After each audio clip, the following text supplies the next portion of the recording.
Hey guys, welcome back. Kamina the coach here. It's been a while. I just gotta stop saying it, right? Stop apologizing. So if you're new to the channel, my name is Kamina. I've been working and living abroad. I live abroad permanently for over 15 years, almost, I don't know, 2011, 2010, 2011 is when I came abroad. Um, you'll find videos about working and living abroad. You'll find videos on this channel about living a happy, more adjusted life. Videos about adoption and adoptee reunion because I am a transracial late discovery adoptee. Also, relatively new discovery, I'm also ADHD and autistic. So you'll find a mixed bag of videos. So if you're any of those things, welcome. And if you've been following my channel, welcome back. Thanks for being here. I feel like I'm always being philosophical since I haven't been posting regularly like I used to about why I'm not doing that. And I really do feel like it's because I haven't had any like grand epiphanies. I'm not really one of those people that I just want to air all my business. I really only want to come here to share things that I find, realizations that I've about myself that I find profound, to encourage others, because I don't have children. I essentially don't really have a family, and this is my legacy. So the things that I have learned. So two things going on. My puppy acting a fool. I promise you he's fine. He is in his bedroom. He has a bedroom. He has been with me all day. It's like 3 o'clock in the afternoon. He's been with me all day. I promise you he's fine. And then there's music outside from my neighbors. Forgive me. If you're new to the channel, I've settled permanently in Mexico, waiting on my permanent residency in a year and a half. So it's a little different vibe, but I dig it. Anyways, speaking about why I haven't posted in a long time, profound ideas. So I do a lot of reading, or I do a lot of listening to books online. Just depends on my vibe at the time. My ADHD, my autism gives me like, I need routine and structure, but my ADHD keeps me bored quite easily. So I do something and I do it a lot for a while, and then I need a different routine. So anyways, a book that I just finished, I really, really enjoyed, but it was really disturbing. And it just gave me it encouraged me to reflect a bit on my past and where I am now and where I'm going. And I want to share that with others who potentially feel similarly. It's really hard for me to concentrate with my dog acting a fool. He hears me talking, that's why he's acting just like a child. Bo, please stop. Stop. Just like a child. If I wasn't talking, he would just be fine. He would lay down for his afternoon nap. Anyways, so I have talked quite a bit about my history on this channel, and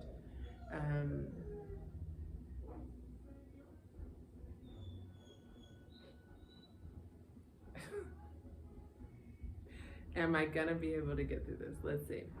So the book was about, let's back up to the book. So the book was about a woman whose husband was sleeping with his students. He was a teacher and he was sleeping with his students.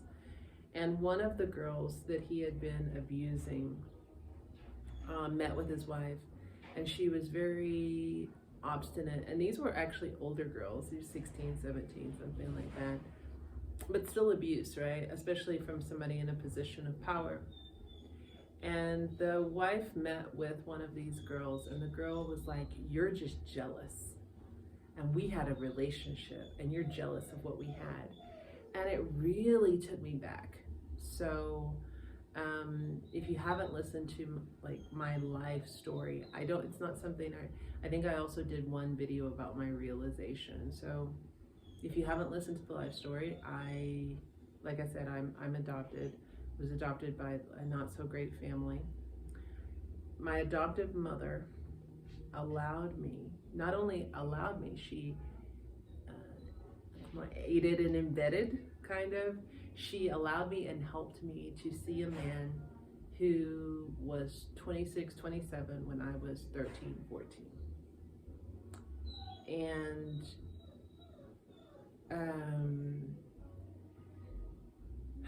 I remember the police coming to, so she got a hotel room for us.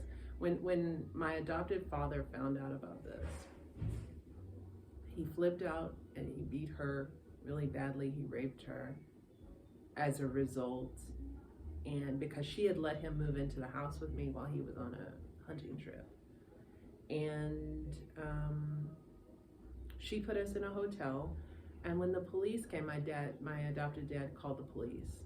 And the police came, and I remember the police saying to me, "This man is a pedophile." I was so young, I didn't know what a pedophile. I was like, he loves me, I love him, and so I was 13 at the time.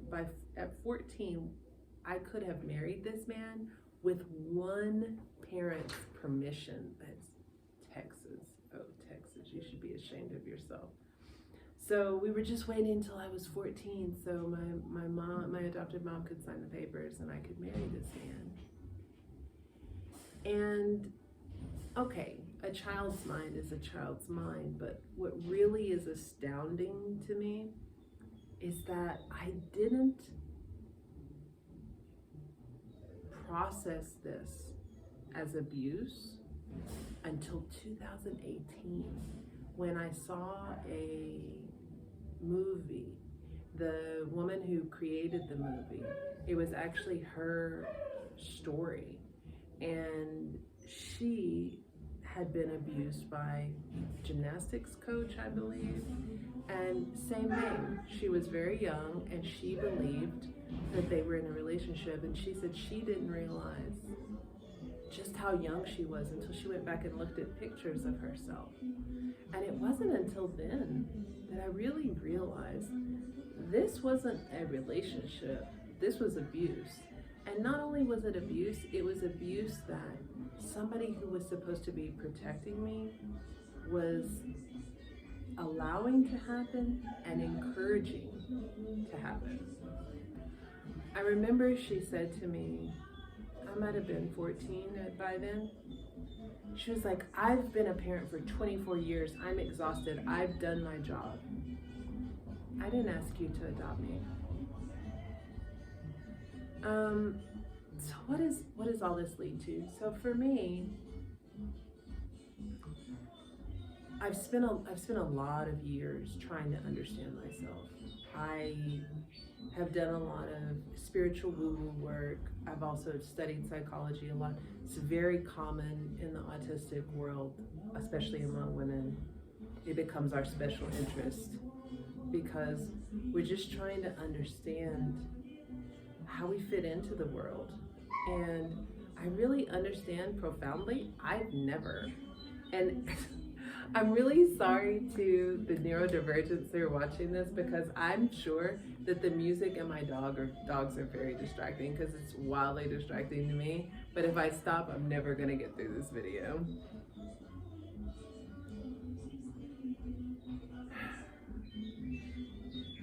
So, understanding things about myself.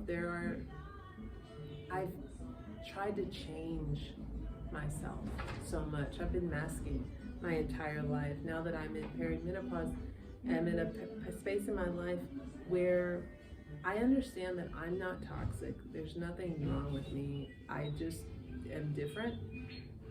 And I do not think that there's anything fundamentally wrong with me. However, I do understand as well from studying and understanding people, being around and experiencing more neurodivergent spaces. I'm also quite, not a lot, that's not the right word. If I was around me I would probably be aggravated. I see patterns very quickly. I can point out and say things about people, about themselves that they probably don't want to hear or see. Um, I want to do, but I don't want to do, and that's the the ADHD says I really want to do. The autism says I really just want to sit in my chair and read a book. Bo, enough. Sorry. So he hears my voice. So I know that I don't want to say a lot because I don't think there's anything necessarily wrong with me. I'm just saying that all of these people in my life, I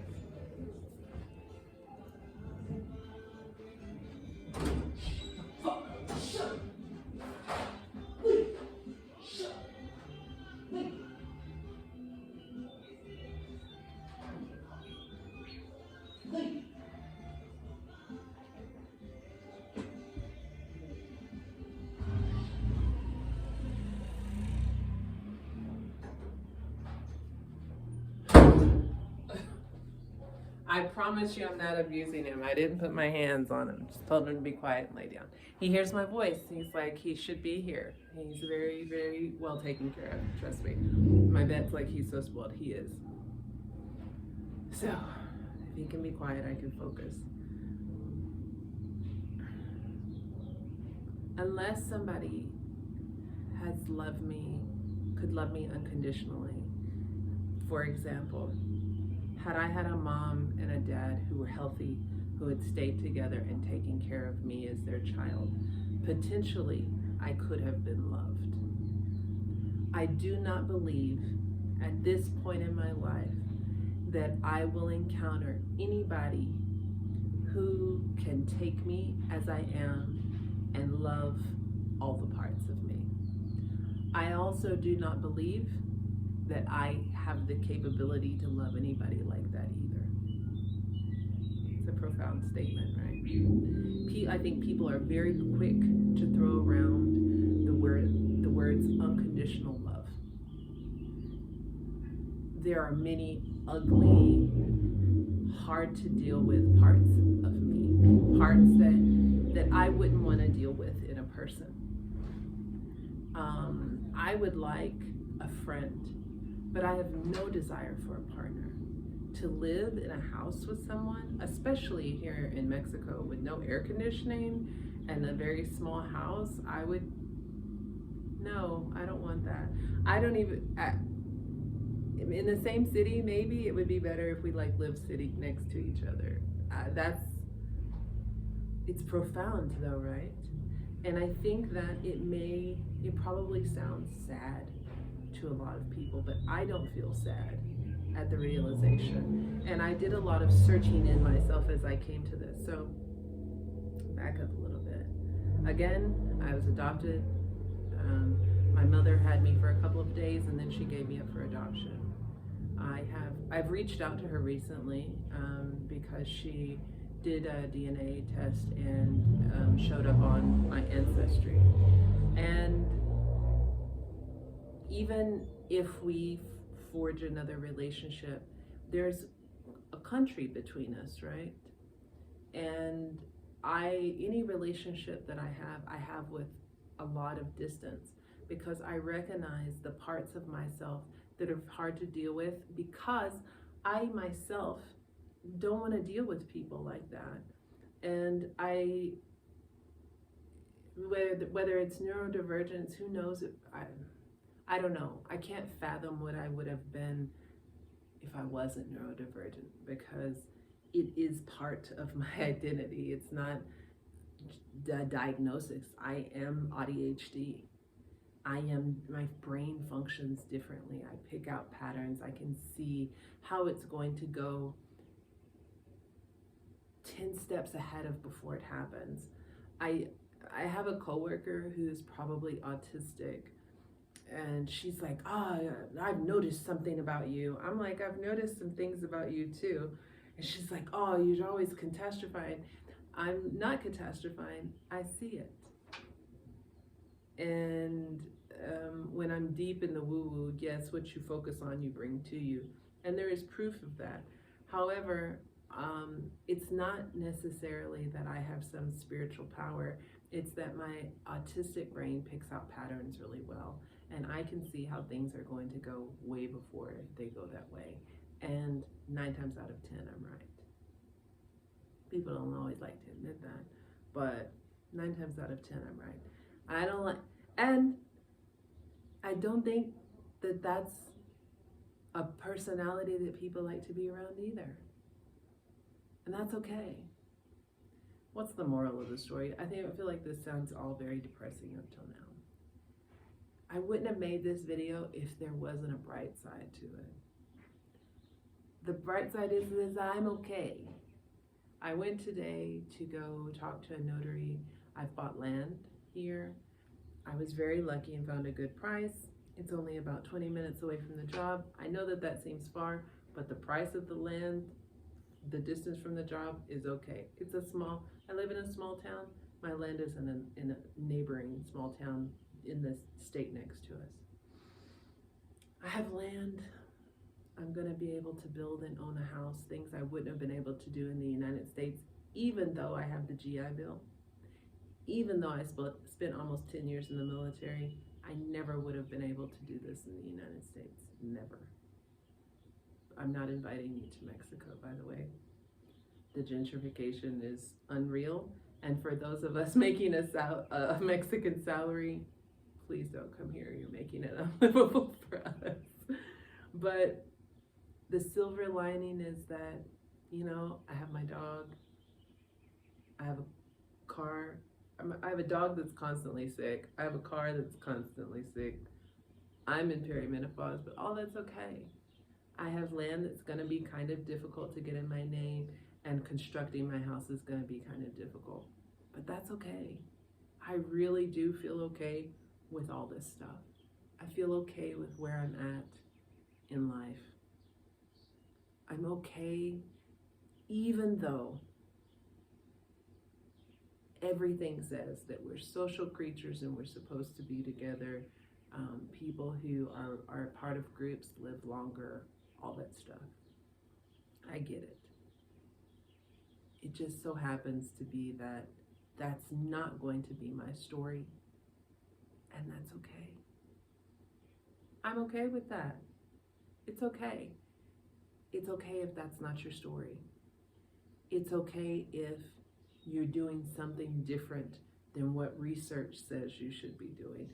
And I mean, you know that I'm on the woo-woo stuff, but I'm also heavy into facts. And I know that facts say that we do better together. It just so happens that I do better on the periphery. I have people in my life, I do. There are people in my life, and I'm thankful for them. But they are on the periphery of my life, and they will never know all of the parts of me. There will never be an unconditional love in my life. There will never be the kind of love that I hoped for as a young person, because for me, that's a fairy tale. Maybe it exists. I don't want to say it's a fairy tale for everybody. Maybe it exists for other people. But for me, it's a fairy tale. And I have accepted that. It's okay. I had to give the very dramatic backstory because I wanted everyone to understand what brought me to this place. I also feel like coming to this point now makes it time for me to start writing the book, because you don't want to hear someone's memoir like this because it makes you feel bad. I read a guy that I read his memoir, and I didn't want to talk to him anymore because it was so dark and depressing. I was like, man, you don't seem like a very happy person. Happy. emotion. You don't seem like a very peaceful person, like you've come to a place of peace. And I have. And I feel like I would want to read that kind of book where you've had all of this drama, all of this trauma, and then at the end, and my story's not over yet, of course, but when I come to the end of my book, then you're leaving me at a place where I am seriously in a place of peace. Even though things around me are still quite chaotic. I don't want to paint it like I've gotten my fairy tale ending. That's not the case. It is just that I have come to a place of peace, and that feels good. And I only ever tell stories like this to let people who are similar to me know that it's okay. I think that when I share stories like this, people are often very much like, oh my gosh. I mean, because I am quite unusual, but I know that I'm not the only one. And I do think it is very important for me to share the stories so that others that are like me do not feel like aliens. The most valuable thing that I got from finding out that I'm ADHD is to understand that I'm not an alien, that I am not the only one who feels this way. So I just wanted to leave you with that. Peace is there. Happiness is an emotion. Emotions are always changing. Happiness is not sustainable. Stop striving for happiness. Strive for peace. Make peace inside of yourself. Accept whatever your truth is. Your truth doesn't have to be what they say. It's your truth. If it feels good for you, if it works, if it feels peaceful, not feel good, if it feels peaceful for you, if it feels true, if it feels right for you, this is the best thing that you can do for yourself. And oh, young women, I pray, my biggest wish for you is that you find this out and that you make this peace before you get to perimenopause. Because you have no idea, neurodivergent young women, you have no idea what is coming for you in middle age. Make this peace, find this peace at any cost before you get here. I did so much work, and I'm so thankful that I did that work to be in this place. So I'm gonna end it now. I hope that this is not a crazy long video. Forgive me for all the noise and you see that the puppy has finally calmed down. I am so sorry for all those distractions and probably because I was distracted. If you're very sensitive, it probably threw you off as well. I apologize for that. But we have come to the end. As always, I am sending you love, light, peace, and joy. Until next time, I am Kamina the Coach, and I'm out. Peace.